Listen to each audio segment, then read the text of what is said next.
Englishman's home is his castle. A proposition that commends itself to general acceptance and is a well-established principle. Would you agree with me that the principle should equally apply to the tenant whose home is a council rented property? I think it is important to point out that of our tenancies, 62% are held by women and 38% by men. So more likely in Thurrock housing stock, the saying should be that an English woman's home is her castle. Housing have in the last 6 months started to use introductory tenancies as any new tenant in Thurrock's council housing stock. We've currently got 136 such tenancies, which confer different restricted rights upon a tenant for the first 12 months of their tenancy to ensure that they pay their rent, look after their property and settle into their new community. The principal agreement between tenants and the council is their tenancy agreement, which bestows the rights and expectations of both the tenant and the council. Therefore, I would not agree that the same applies equally to tenants whose home is council rented property. Of the residents who attended a meeting held at my home on Thursday, the 17th of July, I thank you, Councillor Baker, and the Director of Housing, Barbara Brownlee, for taking time to meet and listen to the issues raised.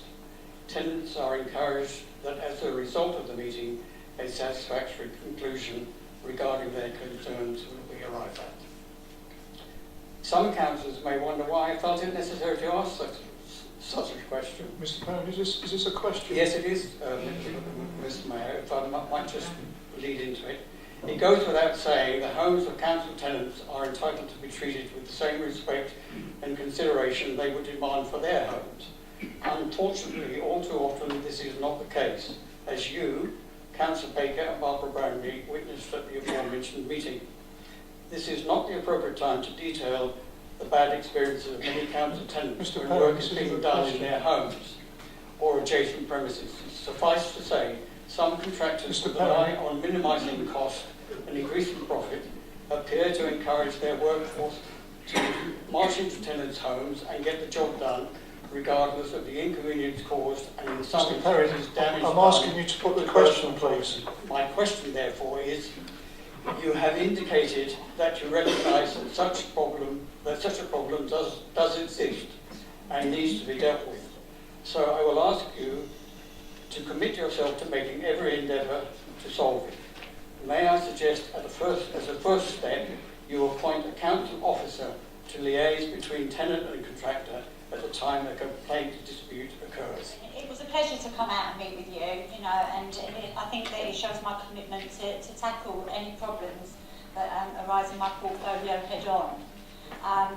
And I think that we dealt with everything on the day that was there, so more than happy to do that. And I do believe that because you are a council tenant, you should be treated the same as if they was working in a private home. And I'm sure that the Director of Housing has the same view as me. So complaints will be taken seriously. And yes, when a complaint does happen, they're already assigned to a council officer within. So we'll just stay with me, let's just get into it, give me a couple of months to get really my teeth into it, and I'm sure that you'll see me putting my own stamp on stuff. Before I start, Mayor, is it not the Constitution that there is a half-hour slot for questions from the residents of Thurrock?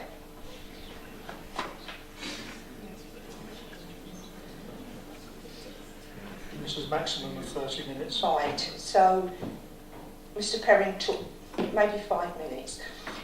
What I've got to say tonight, before my supplementary question, I would like the courtesy, before I start, before you saying to me, please get on with your question, that because of my terminal condition, I would like the courtesy of yourself and the chamber here to give me a couple of minutes to explain why, you have to excuse me because I can't breathe, why I'm asking my supplementary question. Is that okay with everybody? It will be about 2 minutes. If you could lead quickly to the question. I'll try, but my breathing's quite difficult. Councillor Warren, congratulations on your role. I'm sure it's going to be very difficult for you, I can imagine, but I know you'll do your best. Right, whilst I appreciate that the council cannot remove all damp and mould from all properties immediately, I do believe there are some properties that are so badly affected that they are a threat to the health and well-being of occupants. Can you assure me that the council still have a programme for prioritising such homes? For congratulating me, and I am absolutely happy to be doing this portfolio. But first of all, yes, I can assure you that the council has such a programme. The council takes reports of condensation, damp and mould very seriously, and your understanding of damp, condensation and associated moulds concerning is supported by the evidence from the council's own work undertaken in addressing this. This evidence has been integral to the Housing Department's recently reshaping and introducing a range of different means for addressing underlying causes. The council worked with residents to ensure we are able to identify homes with damp, mould, as well as other priority defects such as structural issues and OT adaptations. These properties can and have been moved forward from their allocated year under the Transforming Homes programme, and then given to an appointed contractor as a priority. As a direct result of this, 60 homes originally scheduled for later years were completed as part of year one. This brought the total homes completed under Transforming Homes to 2,058, of which 182 included damp control works. There are many complexities around condensation, damp and mould, with many factors attributing. The Transforming Home programme has been designed to ensure that we are able to address these complexities by obtaining a detailed understanding of the causes of any damp or condensation and then ensuring the correct remedial action is undertaken. All works undertaken are validated and monitored through a range of quality control mechanisms.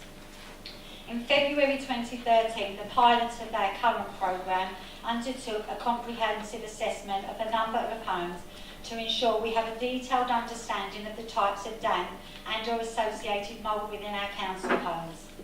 The programme was established on a set of key principles, one of which included ensuring the homes that were found to be the worst condition could be reprioritised and addressed sooner. Our evidence from the work undertaken shows that it is estimated 5% of the properties within council stock are likely to require remedial work and or advice taken to the tenant in addressing damp or condensation and associated mould. The use of this data ensured that the wards of the highest reported incidents of condensation, damp and mould were included in the first 2 years of our 5-year Transforming Home programme.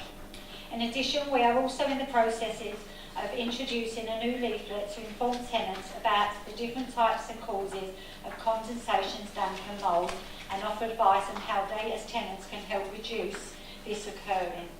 Is that a platform for political? No, not at all. This is about my life. Okay.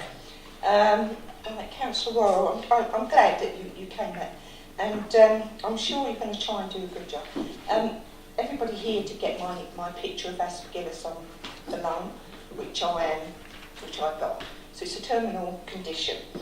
And we also know that asthma is associated with mould.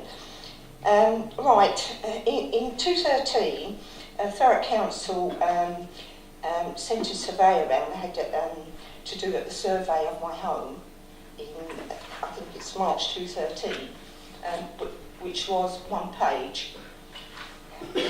I had to employ my own surveyor, who's the top surveyor in the country, to do a survey also in March, which came back with a lot of information confirming that I have mould in my home.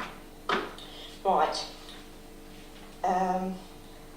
I had a meeting in May with the head of housing to discuss the survey, Catherine Adediji, and we took the survey, and that was with the top surveyor, Jeff Charlton, and to discuss what works needed to be doing in my home. Right. After that, I heard nothing.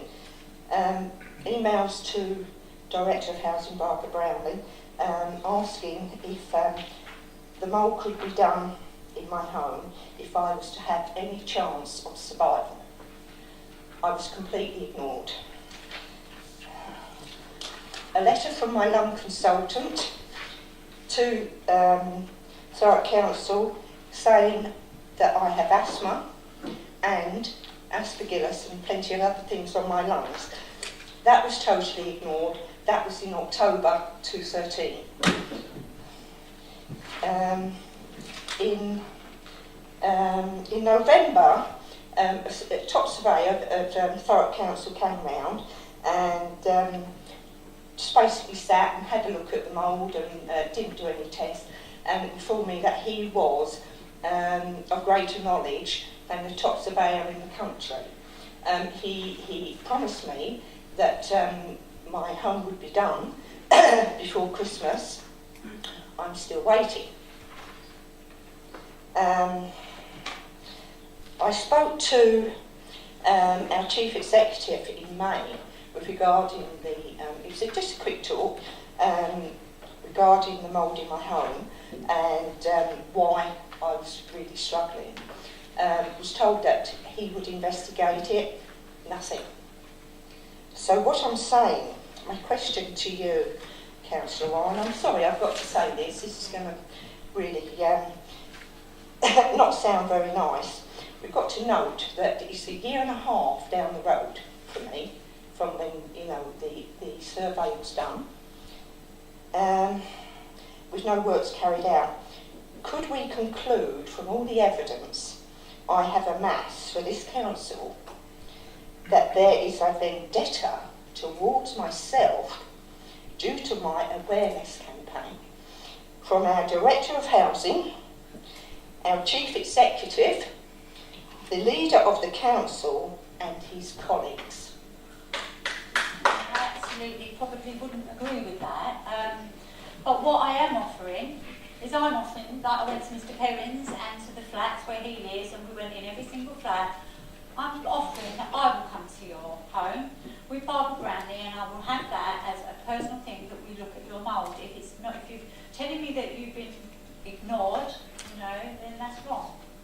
But if they've offered to do it and it's not been done, then that needs looking at as well. But I cannot say for one moment that they have got any sort of vendetta against you. Well, due to my terminal condition, and the Director of Housing does know about it. I'm sorry, yeah. But absolutely, you can take me at my word. I will be at your house. You arrange through the housing department for Catherine and Barbara and myself, and I will come to your home, because I can assure you that we do not have any vendettas against you. I'm sure that we've all taken the time to read this, and there's maybe a couple of bits that I don't agree with that in there as well, so maybe there's stuff that me and you can have a conversation about dealing with mould. Mould's a priority to me, you can be rest assured. I live in a council estate where I watch houses being done. I live in a council estate where we're dealing with mould all the time. So I'm not somebody that's going to shy away from dealing with a mould problem. That's nice. Yeah, thank you.